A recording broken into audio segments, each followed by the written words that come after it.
Terokkar Forest is an incredible place full of history and tragedy, and it might legitimately be my new favourite World of Warcraft zone. Hello! If this is your first time watching one of my WoW deep dive videos, welcome! I'm currently going back and replaying through all of World of Warcraft's old leveling content that I haven't touched in years, if at all, starting with the Burning Crusade expansion that came out in 2007. So far we've looked at all of the starting zones and then Hellfire Peninsula and Zangarmarsh, and today we are diving into Terokkar Forest. I'm going to be chatting about the in-game story of the zone, being the story that the player gets to experience through the questing, as well as what I took away from the experience and everything that I loved about it, because I like spreading positivity about this silly game that I love so much.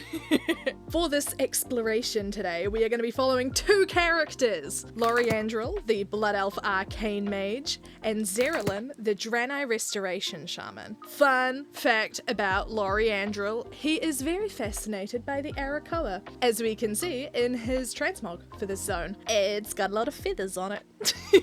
I think he finds their history and especially the connection with magic very interesting, you know? He's a mage, that's like his vibe. And also I really think he respects the feathers. He's real into that. Fun fact about Zerylin, he's using a different flying mount now. Okay, this isn't as like fun and silly as the other fun facts we've done, but up until now he's been using the flying cat mount, but I literally just realized that if you have the Dragonhawk mount, the Alliance version is a different color. It's blue! So now he's using the blue Dragonhawk mount, and that means him and Loriandril are matching, because Loriandril uses the red Dragonhawk mount, and it's just very cute. On that note, a few people were really enjoying the headcanon that Zerylin and Loriandril have actually interacted at some point during our adventures. So this video's Zeriandril update is that the two of them spent some time hanging out together in the World's End Tavern in Shattrath City. Because if there's gonna be a neutral hub, then my guys are gonna have some neutral hangs. Anyway, enough chatting, let's get into it.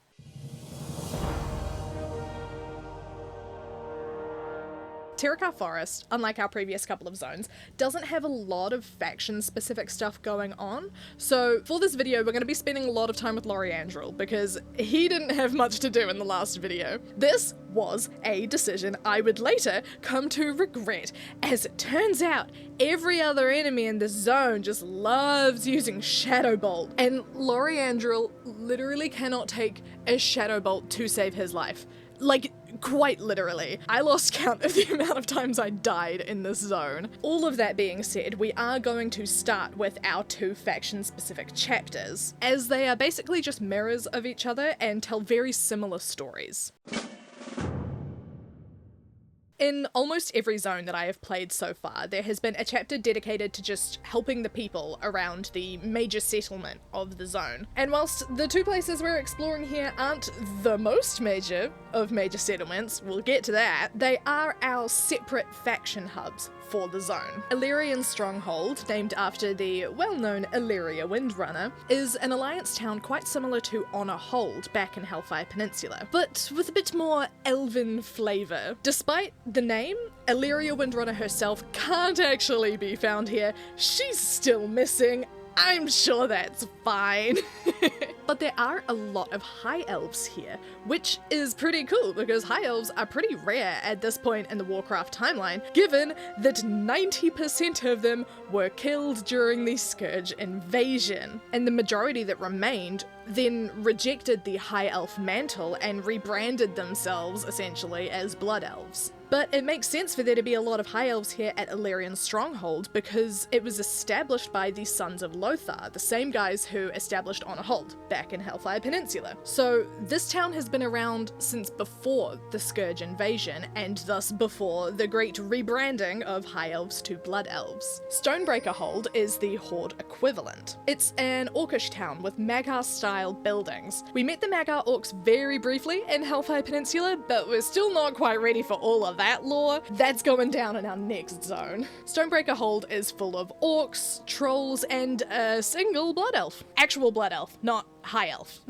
There's a few side quests we're sent on from both settlements, killing warp stalkers, collecting seeds, gathering pelts, very typical side quest stuff. A particular highlight for me was in the Stonebreaker Hold quests, we're told about a wolf spirit that used to be really important to the orcs living in Terokkar. This is pre-Horde invasion of Azeroth, so like OG Draenor orcs living in Terokkar. You get what I mean. After the orcs invaded Azeroth, this wolf spirit was left behind, and since it was no longer needed, it just sort of disappeared. But one orc guy, Malukaz, he wants to bring the spirit back to its ancestral home, mirroring the way that the orcs have now returned to their ancestral home. We help Malukaz make a little ceremonial outfit out of wolf pelts and then help him with the actual ceremony itself. And it's a really special little moment. The wolf spirit appears and Malukaz is so happy, and he says that Thrall would be proud. Also in this chapter, we spend some time at the Bone Chewer ruins, killing fell orcs.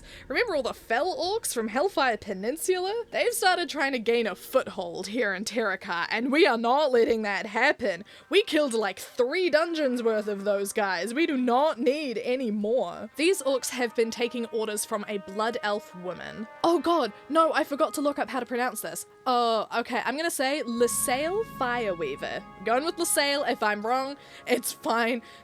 Just don't mention it, it's okay. Lysail Fireweaver, who has been travelling back and forth between the Bone Chewer ruins and Firewing Point. Oh boy, we will be coming back to Firewing Point. For now, we get rid of Lysail and move on to more pressing matters. More pressing matters being a shadowy band near Grangelvar village? That's how it's phrased in the quest, a shadowy band. This shadowy band has moved in to Grangelvar village, that's so hard to say, and we find out that this shadowy band, I'm so obsessed with that, is actually the Shadow Council. Hey, these are pretty important guys. The Shadow Council was founded back in the day by Gul'dan, a very important orc who really was kind of the catalyst for a lot of very important events in Warcraft history. More than I have time to discuss right now. But the Shadow Council was formed as a part of the original Horde, kind of as a way for Gul'dan to control it. They played a part in the First War, they were hanging out in some of the vanilla zones, and now we have an offshoot of them here in Terokkar Forest. Apparently, they survived on Outland all this time by hanging out in Auchindoun. But we're not quite ready to talk about Auchindoun yet. Oh my god. The story as we're experiencing it now has Loriandril the Blood Elf disguised as Loriandril the Orc, which is a hilarious concept to me, and we're tasked with first infiltrating and then very much murdering the Shadow Council. They are very scandalously dressed. They're wearing a red recolor of the Glorious Plate set, which is like the iconic plate bikini. This is a tangent.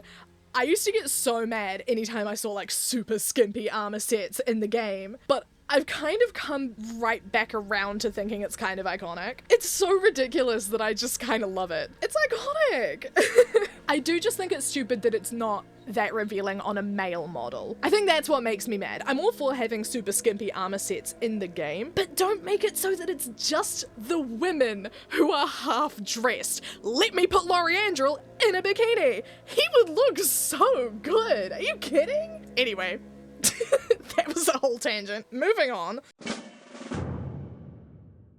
In both the previous zones we have explored, Hellfire and Zangarmarsh respectively, we've had run-ins with the Cenarion Expedition, a group of druids here on Outland to study the wildlife and compare it to the wildlife we have back on Azeroth. When we were at the Cenarion Refuge in Zangarmarsh, we got a quest asking us to investigate Cenarion Thicket, as the druids residing there hadn't been heard from in a while. Heading over there, we meet Earthbinder Tavgrin, a Tauren who tells us he is one of only 2 survivors here. Something happened while Tavgrin was out in the Bone Wastes, the wasteland in the south of the zone. He returned to find the whole village of Cenarion Thicket destroyed and blanketed by what he describes as a harmful aura. The village is also now overrun by moths.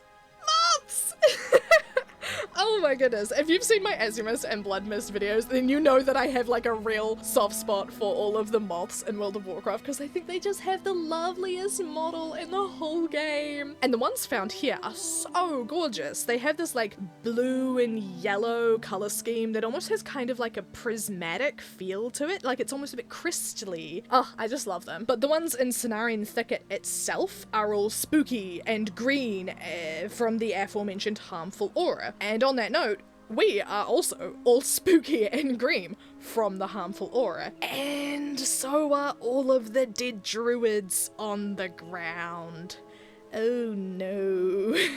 Inside the main building, we find another druid. A living one, this time, thank goodness, called Warden Treeloss. But he seems to have gone a wee bit crazy. Don't really blame him. He keeps switching between his different druid forms and raving about how the giant eyes of Naphthalar are upon us. And I was like so ready for this to be some eldritch monstrosity or like giant demon that was the cause of all of this destruction. But it turns out it's just a giant moth who just happens to be chilling at the top of a tower nearby.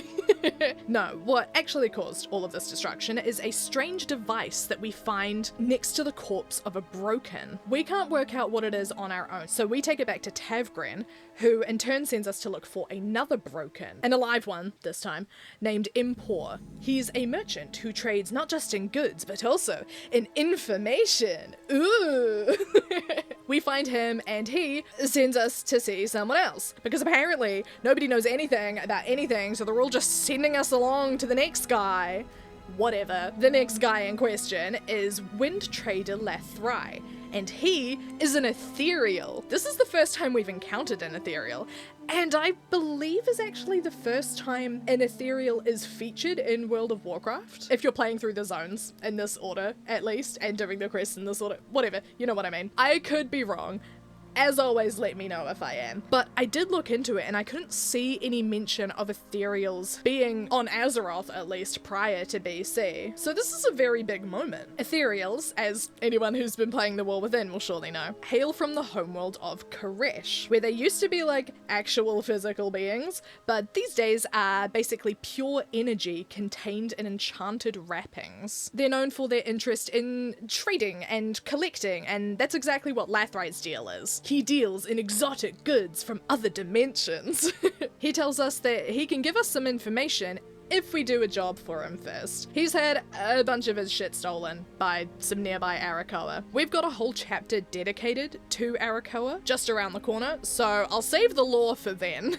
When we return to Lathrai, he tells us that he sold a bunch of strange and exotic engineering points to Impor, that merchant that we met before. And he doesn't know what their purpose is, but he does know that they were to be delivered to Turem. Turem is a Draenei city in the north of Terokkar Forest. Well, it used to be a Draenei city. Apparently it was one of the first Draenei settlements to be taken over by the orcs back when they were hardcore beefing with each other. These days it's inhabited by broken and lost ones. And as we find out upon scooting our boots over there, also a blood elf courier. We head right on up to her and she starts yelling at us about how this box belongs to Firewing Point and starts attacking us. So much for blood elf solidarity. Okay, whatever. Guess we'll kill her and take that box for ourselves.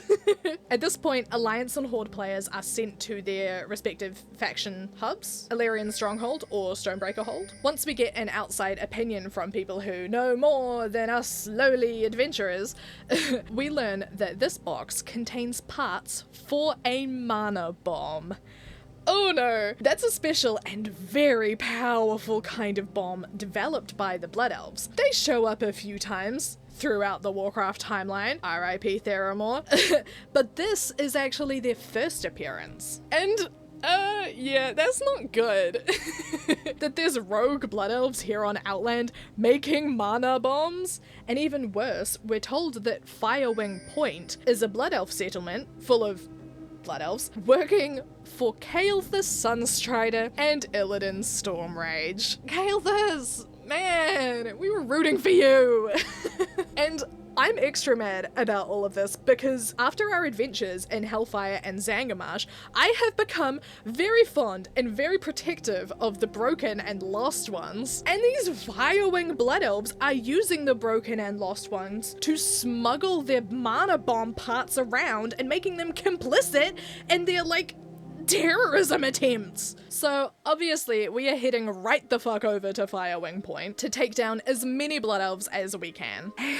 And this is when we find Isla Starmane. Do you guys remember when I played through the Ghostlands and I had to do the Dark Andrathia quest all on my lonesome and like fully crashed out about it? Oh boy. Isla Starmane. She's a night elf from the Cenarion expedition who needs us to protect her as she escapes Firewing Point.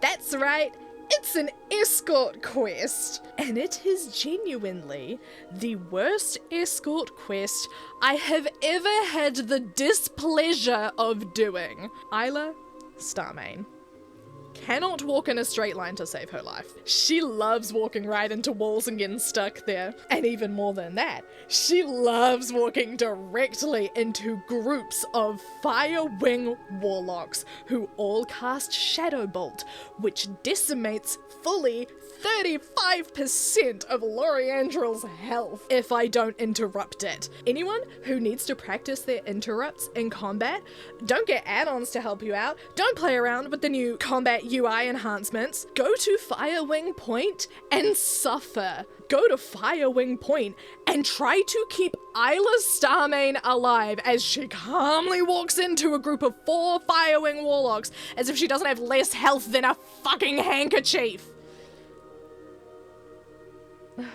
This quest took me so long to do. I think this is the first time I've ever genuinely had to rage quit World of Warcraft. I play this game because I love it. I truly love it, like I love no other game in the whole wide world. I will defend this game until the end of the earth. But this quest nearly broke me. And do you know what makes it all so much better? This isn't even the last escort quest in the zone. There's 2 more. 2! I was so excited to finally finish this quest and be done with Firewing Point. And I was so thrilled to see a Blood Elf town as well. Like, isn't that the worst part? I rocked up to Firewing Point full of life, full of joy, jamming out to that Sindori music and soaking in the iconic Blood Elf architecture. And then a piece of me died and I couldn't wait to leave. And then I immediately got given another quest to do at Firewing Point. And as much as I would love to complain about this one, it was actually a pretty climactic end to the chapter. And we should probably talk about it. We head up to the top of the big tower and find Shattrath Voldoon, who is in the middle of a hologram Skype call with Pathali on the calculator. Hey, remember him? He was the guy we ran into, kinda, at the big spooky crystal in Hellfire Peninsula. His hologram Skype call showed up there as well to taunt us and spout some shit about ruining his plans and Kael the Sunstrider, and now he's here talking to Shattrath about teaching the Horde and Alliance a lesson they won't forget. That's ominous. Anyway, we kill him and head to the center of town to blow up the mana bomb they're trying to build. We get to blow up Firewing Point. Good fucking riddance. Before we continue the questing chapters, I want to take a brief interlude to talk about Shattrath City. This is the major faction-neutral hub of the Burning Crusade expansion, and it's here in Terokkar Forest. It used to be a beautiful and huge Draenei city, described as an architectural marvel and a museum metropolis. But it was eventually sieged by the Orcs, and only a very small amount of Draenei were able to escape, including Prophet Velen, who we know as the leader of the Draenei back back on Azeroth. The city was cast into ruin, but was eventually reclaimed by a group of Draenei priests called the Eldor. Adal, the Naru who leads the Sha'tari, came to Outland to help protect against the Burning Legion and was drawn to Shattrath specifically because of the Eldor and the holy rituals they were performing. So Shattrath became a sanctuary, basically, for refugees from all sorts of places, including a group of Blood Elves, who were originally sent to the city to infiltrate it, but upon arriving, met Adal, the Naru, and decided to scrap their original plan and switch to Team Naru instead. They then named themselves the Scryers. The Eldor and the Scryers are the two main factions within Shattrath City. Well, other than the Sha'tari, I guess. But the player is asked to choose between the two of them. You have to pledge your loyalty to either the Eldor or the Scryers, and gaining reputation with the one that you choose will in turn lead you to become disliked by the other. It's a very interesting aspect of this whole place that I didn't really explore very much during my playthrough, but I thought it deserved mentioning as it's a very interesting alternative to the typical Alliance versus Horde conflict. And if you were curious, rather predictably, Zerylin joined the Eldor and Loriandril joined the Scryers. Terokkar Forest is home to a lot of Arakkoa. They are big bird people, to put it very, very simply, who have an incredible history full of primal gods and blood curses and powerful magic. They had a very advanced society thousands of years ago on Draenor, but post-Outlandification, much of their original home of Iraq is completely gone. All that's left is Sketis, a city high up in the hills of what's now known as Terokkar Forest. I find it so interesting to see what remains of Draenor on Outland. Like, I honestly played barely anything of Warlords of Draenor. I think I did like a zone and a half, and then a whole lot of garrison stuff before out-leveling everything and moving on to Legion, because this was like pre-leveling revamp. But even just with the stuff that I know from learning the lore outside of the game, I just love getting to compare the two. Like, the Spires of Iraq, a whole ass leveling zone, and the center of Arakkoan society is completely gone. Like, it's just Sketis left. Anyway, the Arakkoa that remain are not exactly our friends. We dealt with the Arakkoa a bit in Hellfire Peninsula. It didn't make it into the full video, but there were a few quests we went on, taking us to the Den of Harlesh. From what I've seen, it isn't clear whether those Arakkoa are part of the Terokkar Arakkoa, but I mean, like, they're fairly close by, so I'm just gonna assume that they are. We are told that despite the majority of the Arakkoa being scary and aggressive and very much trying to kill us, there are apparently some who have claimed their innocence, and we are sent to see what the fuck they mean by that. We meet Rilak the Redeemer, who sees our anger, but insists that some of the Arakkoa have been touched by the Naru and are forever changed. He tells us about Sketis, the last remaining Arakkoa city, and he tells us about Terokkar, the big boss Arakkoa who was once their beloved king before being exiled and then starting a new faction of Arakkoa and then being imprisoned in the Shadow Realm? A lot went on with this guy, but he's back, and he has succumbed to madness, apparently, and is now chilling up in Sketis, spying on all the other Arakkoa camps throughout Terokkar Forest. We head into Vale Shanor and Vale Resk to steal the Eyes of Sketis, which are very cool looking, and I kind of want one in player housing. Hey Blizz, if you're listening, please let me have an Arakkoa scrying orb in my house, pretty please. When we return, Rilak the Redeemed tells us about Kirik. Kirik was the one to lead the friendly Arakkoa out of Sketis, and apparently has been very vocal about Terokkar being a charlatan rather than an actual prophet. Sick burn. And then goes on to say, the only prophecy Terokkar envisioned was the doom born of his own bidding. Which goes so hard. And like, yeah, man, manifestation and all that, you gotta be careful. So Kirik is hanging out at the refugee caravan out in the bone wastes. He's out there trying to find other colonies in the hopes that he can get them out of the Terokkar cult as well. And now we're also on board with this Arakkoa redemption quest, apparently.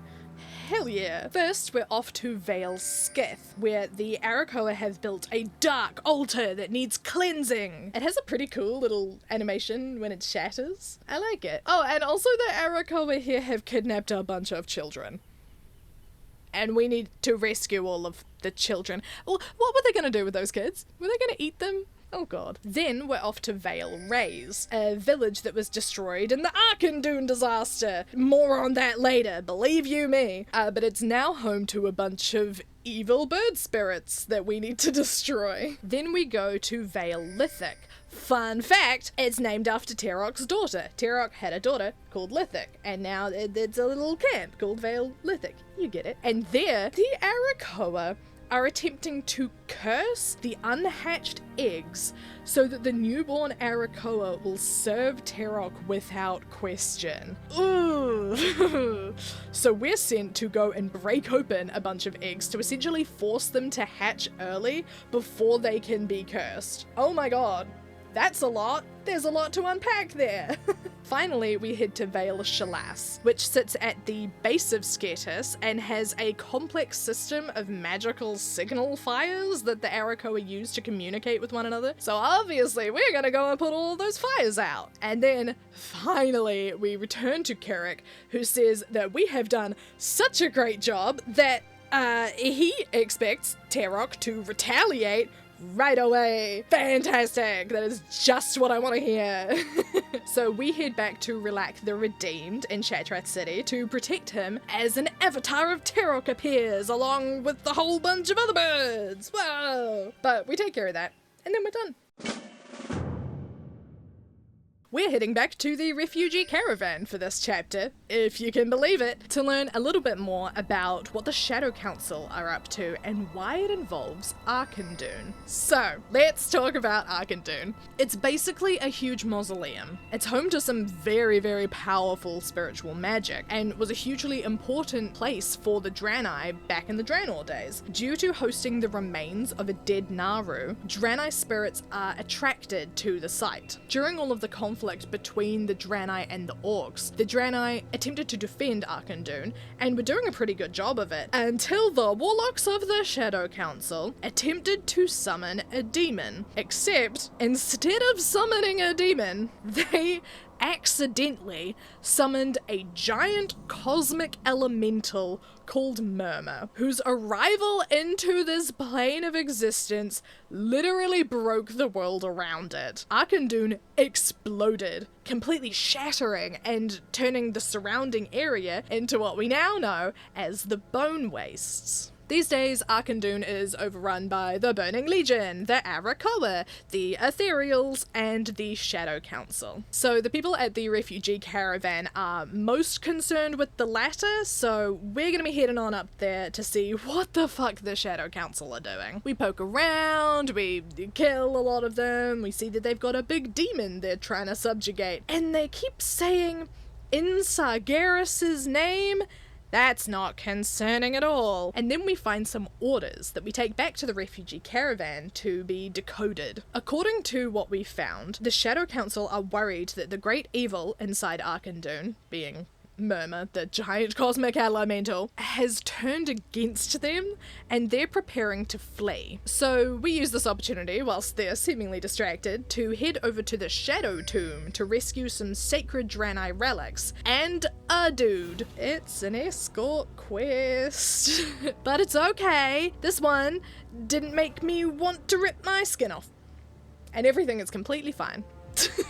Nearby is the Tomb of Lights, which is currently infected with evil spirits, as just so much of this zone seems to be. But also, there's now a bunch of ethereals hanging around, plundering the bodies of the fallen. Not cool, man! So we head in to dispose of said ethereals, and also to put the vengeful spirits of the area to rest.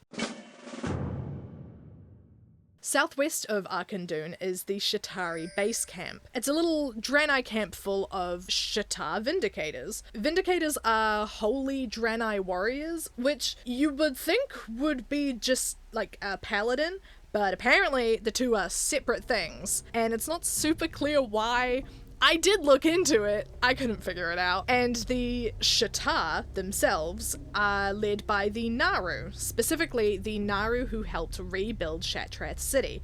Adal, that I mentioned before, leads the Sha'tari. I've mentioned the Naru a bunch in this whole extended series, and we've never really talked about them. There's a lot going on with the Naru. They're really important, and I've never quite felt qualified enough to get into all of that. But basically, they're these huge holy beings made from pure energy, and are apparently, from my research, the purest expression of holy light that exists in the Warcraft universe. The holy light being, of course, what priests and paladins, and in this case also vindicators, draw their power from and worship. I saw a super cool video the other day explaining every single different religion in the Warcraft universe. I'll link it in the description because it goes into stuff like this a lot more, and it was also just really interesting. Anyway, we have a camp of Draenei working for the Sha'tari, hanging out in the Bone Wastes, and we need to help them out. First up, there's a bunch of spiders causing issues. If you don't like spiders,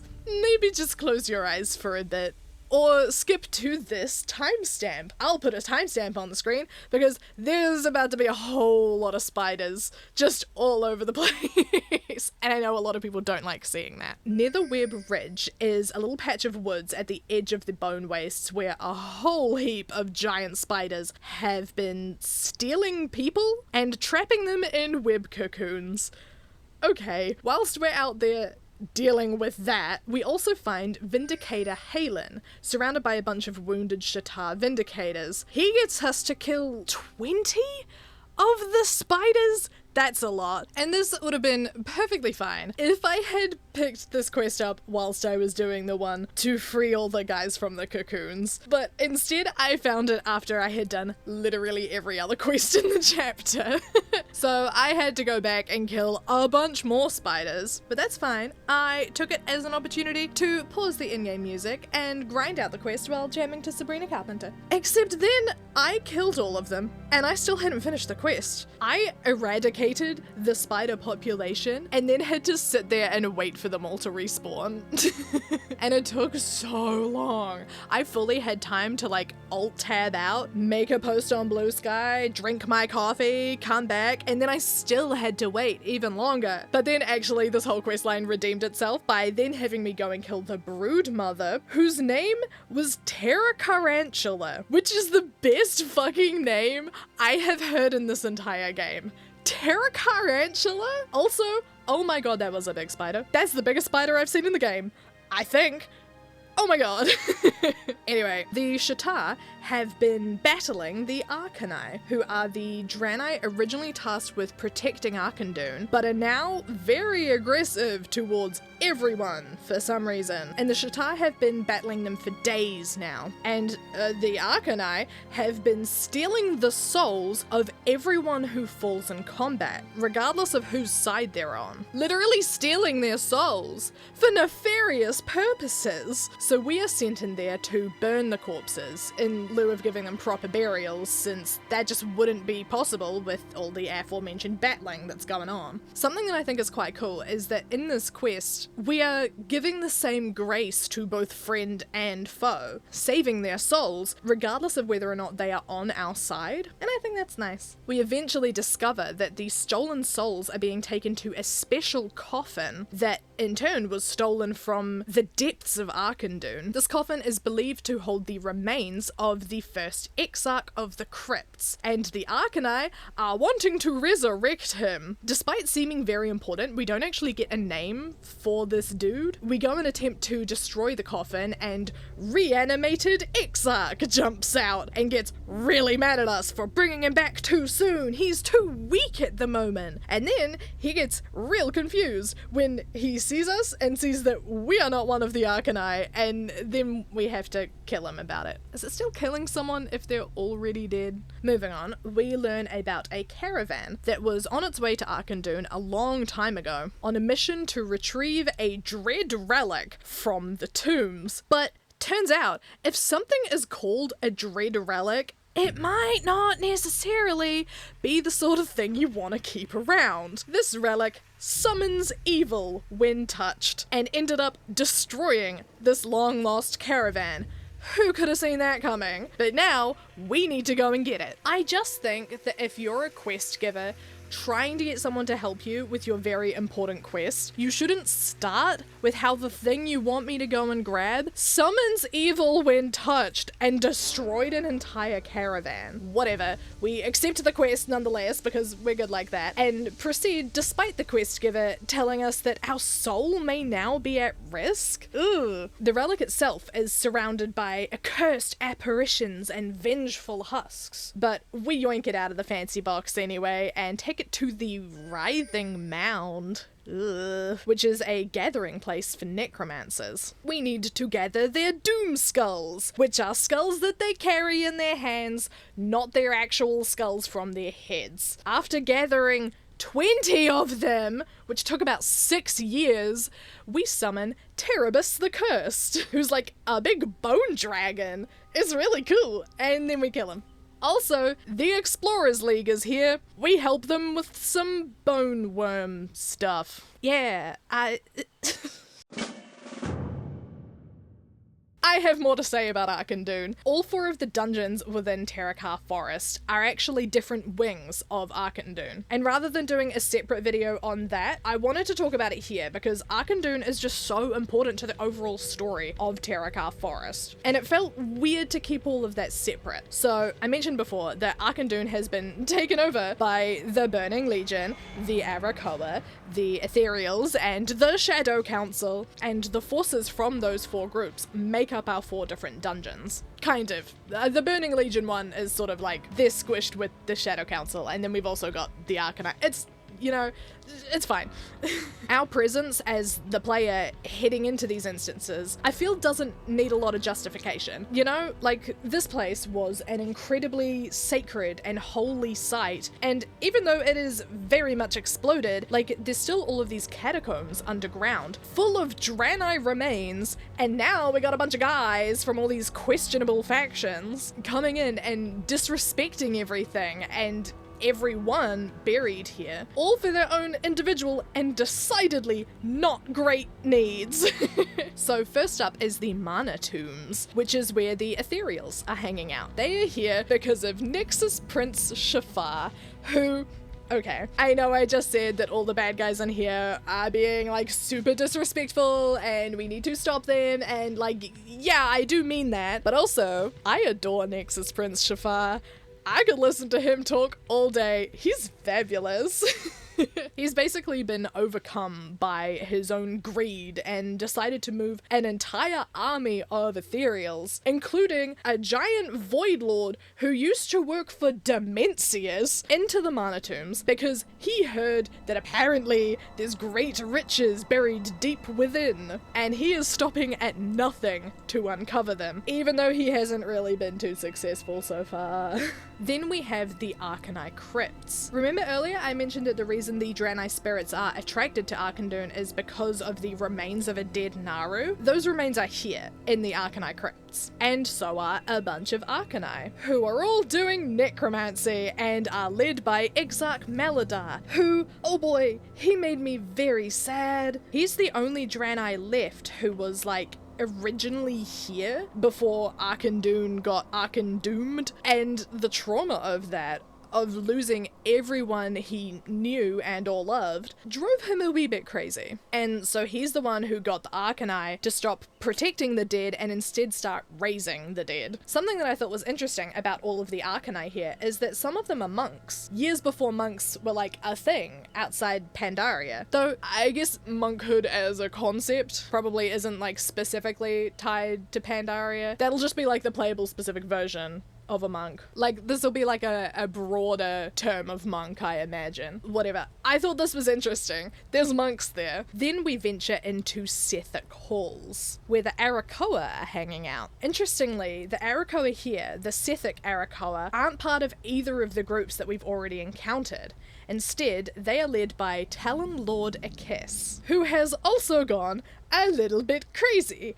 There's a lot of that going around in this zone. Ikis, who is the final boss of this instance, settled the Sethek here in Auchindoun because they interpreted the summoning of Murmur and subsequent destruction of the area as the arrival of the master of all Arakkoa. But fun fact, it's not that the Sethek think Murmur is the master of all Arakkoa. They don't even realize that it's Murmur. The presence that they're drawn to is actually that of an old god. Unrelated to the old gods on Azeroth, though it does bear some resemblance in like its model, but yeah, it's an old god that they've been worshipping this whole time. And these days, I believe it's hanging out in Shadowmoon Valley, or it gets summoned to Shadowmoon Valley later on. I'm sure we'll be dealing with that in a couple of videos' time. Anyway, tangent over, moving on. The final wing of Auchindoun is the Shadow Labyrinth, and this is where the Shadow Council and the Burning Legion have been hanging out. And would you believe it, they are having a little bit of trouble keeping Murmur, the giant cosmic elemental, who shattered the surrounding land upon being summoned accidentally into our plane of existence, under literally any sort of control. I'm gonna be so honest, I don't understand how we're able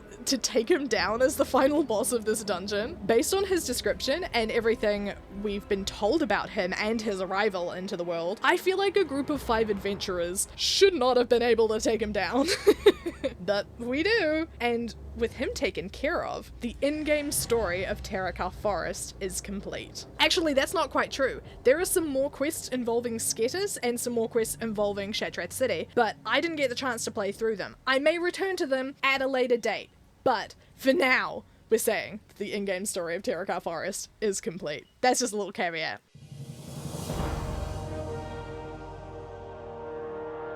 Oh my god, I loved this zone. It took me quite a while to play through because some of these quests are very burning Crusade, and by that I mean they have super high requirements and super low drop rates. But all of this grindiness was easily overshadowed by how good the story was. There was so much going on in this zone. Some incredibly important and in-depth lore drops happening all over the show, but I never felt overwhelmed by all of the information. Rather, I spent the whole time so interested to see what I would discover next, what piece of the Terokkar puzzle would fall into place. I had only played this zone once before, and even then I don't think I ever finished it. And I mean, you know, the whole point of me making these videos is that I get to go back and experience these zones the way that they were meant to be experienced. Reading all of the quest texts, exploring all of the nooks and crannies, dying a million times, trying to rescue Isla goddamn Starmane from Firewing Point, and Terokkar Forest was a reminder of everything that I love about the game. Fascinating world building with the Arakkoa and their culture and their history. Intrigue and high stakes with the disaster at Cenarion Thicket and the race to stop the Blood Elves building any more mana bombs. Continuations of lore that make up both the past and modern day present of this universe with the inclusion of the Shadow Council and the Ethereals respectively. And Auchindoun. I found myself so emotional about Auchindoun the whole time. It truly felt like it was haunting the narrative of the zone. This otherwise beautiful forest is dominated by the wreckage and surrounding scorched wasteland of this once holy site. And I mean, I don't think I've done justice to the pure scale of Auchindoun itself. It's huge. And like, this is only the ruins of it. And the fact that we can play Warlords of Draenor and see how beautiful and like resplendent it once was, oh my goodness. After the very epic beginning of Hellfire Peninsula and then the more subdued and introspective Zangarmarsh, Terokkar Forest following on from that felt like the point where the story really gets serious. You know? This felt like the end of Act 1. If that makes any sense. And it did all of this while being consistently stunning to look at. Like, I don't usually enjoy the more barren sort of landscapes, so I was expecting to hate going from the forest to the bone wastes, but the way they did it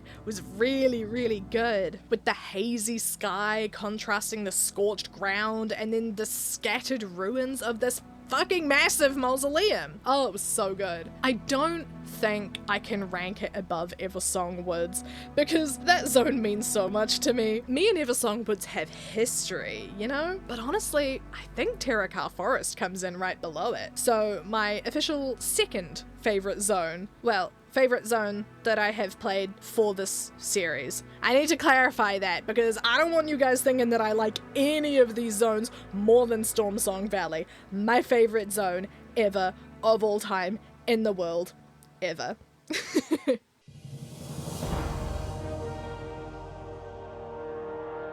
Things that I love. We're gonna start with all the obvious ones. So obviously, I loved the story of this zone. I loved how it weaved so many different aspects of the overall Warcraft story into it. Like, we got overall Burning Crusade, Burning Legion narrative stuff with what the Blood Elves were up to and how that ties into Kael'thas. Oh my god, Kael'thas.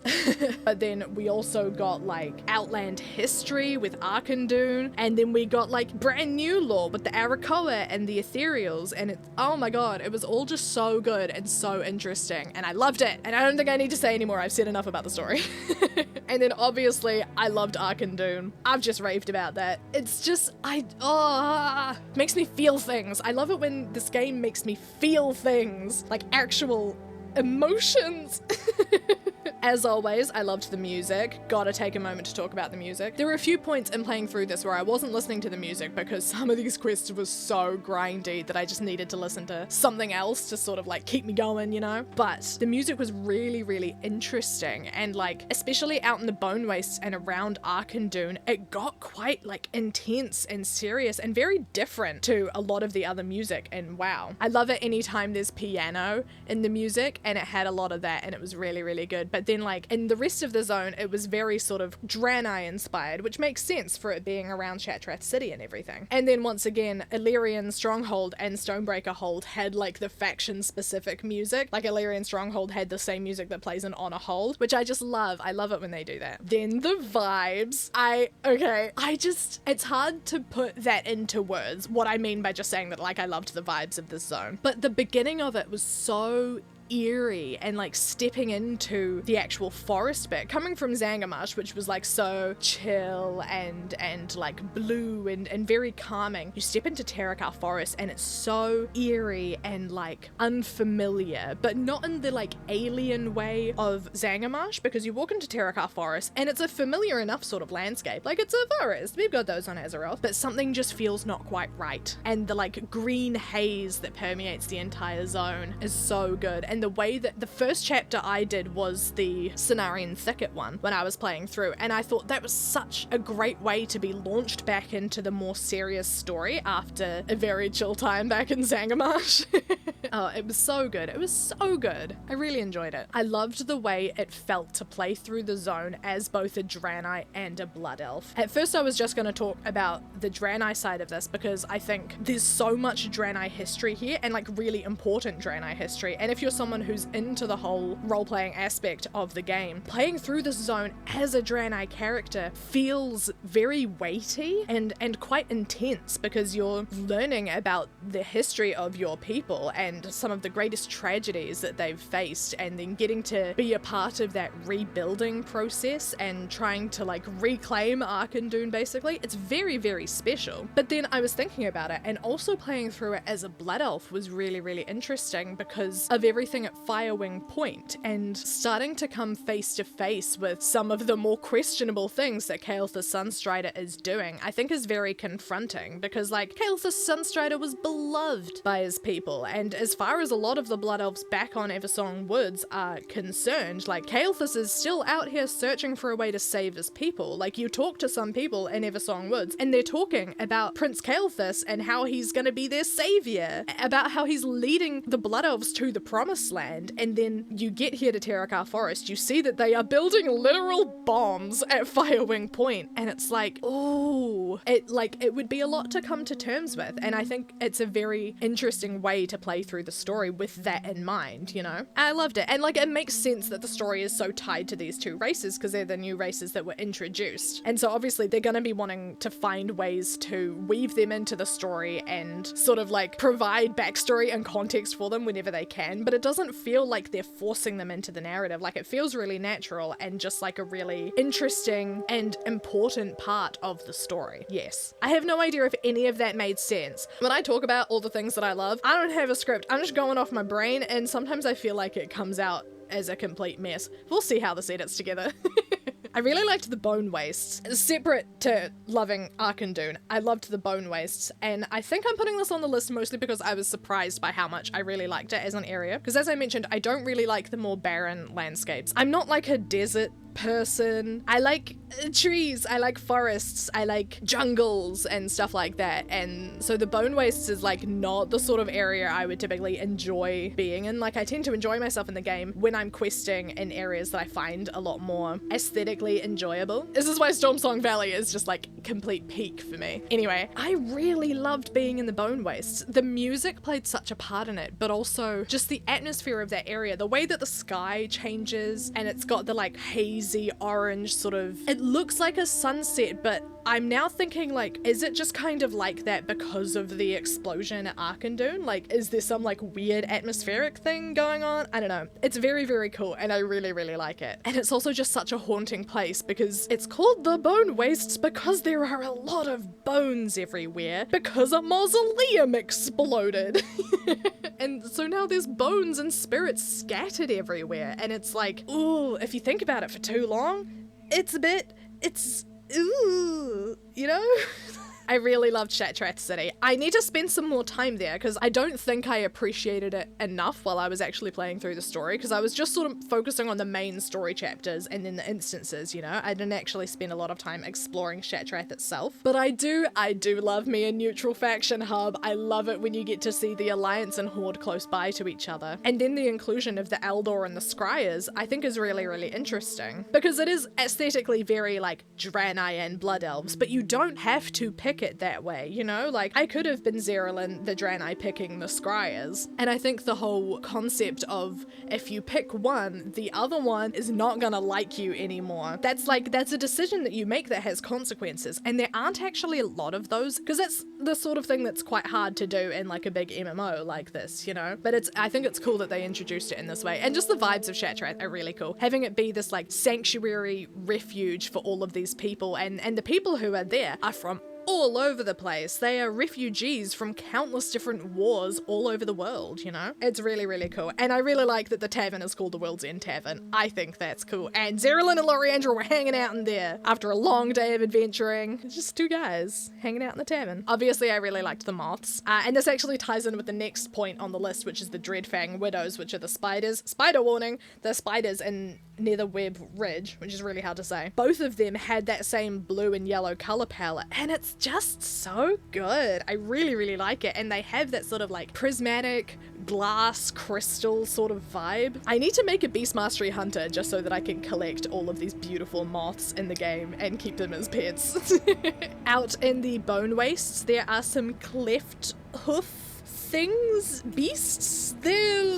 I feel like there are more of them in the Grand. I can't really remember, but they're so cute. They're so cute and big and fluffy. I like things that are very cow-esque, and these guys are like big cow, buffalo. I don't know what other animals they would be like. I feel like I've lost the plot. I've been recording for so long and I don't know what words are coming out of my mouth anymore. In the quest that you do with the Explorers League, I glossed over that because I just didn't think it was relevant enough to the main story. But in the quest that you do with the Explorers League, they make some comment at the start about like, oh, this is more ridiculous than the time you convinced us there were sand gnomes. And then a couple of quests later, you're doing something with a drum to summon the bone worms out of the ground. But sometimes when you do that, rather than summoning a bone worm, a sand gnome will pop up. The sand gnomes were real the whole time. It's a really funny little moment and I enjoyed it quite a bit. I really enjoyed that in the two faction hubs, we didn't get the typical Alliance and Horde buildings. I mean, like in Illyrian Hold, there are still some very human buildings, but it's a lot of High Elf buildings, which are super rare in the games. I mean, they are just Blood Elf buildings, but blue instead of red, but like, it's still High Elf buildings, and then having the Horde settlement be the Magar Orc buildings rather than the typical like Orgrimmar Orc buildings. I thought that was really, really cool and quite refreshing to see because, you know, a lot of people have just come from Hellfire Peninsula where you had Thrallmar and Honor Hold, and I think it was clever to do Illyrian Stronghold and Stonebreaker Hold in these different buildings so that it doesn't just feel like more of the same. And then finally, the last thing that I loved about this zone was getting to blow up Firewing Point, because that place was nearly the death of me. And I'm so glad that that whole questline ended up with us just blowing up the entire town. Oh my god. Words cannot express how much I never want to see Firewing Point ever again. Oh my god. And that's all I have. That was a lot. I keep making these videos and thinking like, oh my god, this is gonna be a lot for one video. Like, surely it can't get more intense than this. And now look at us. I think I just need to rid myself of any expectations of how long I think these videos are gonna be, because I don't want to be cutting things out just because I'm worried it's gonna be too much to talk about. I'm so passionate about these zones and this game in general, and I want to share those feelings and that passion with people who feel the same, and especially people who may not have paid as much attention to the quests whilst playing, because I genuinely think it is one of the best parts of the game, and I want to talk about it.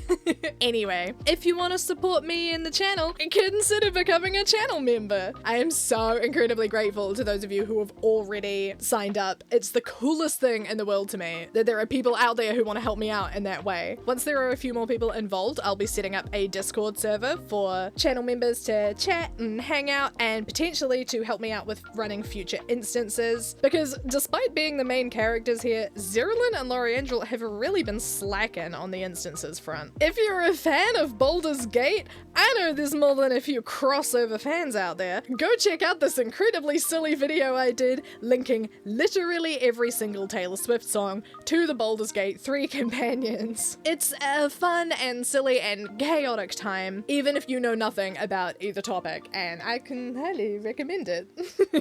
The next deep dive will be on Nagrand, and I love getting the chance to include you guys' comments in the video. So if you have any particular favorite parts, any highlights from Nagrand that I should keep an eye out for, let me know in the comments. Okay, that is all. This was a very long video. Anyway, bye!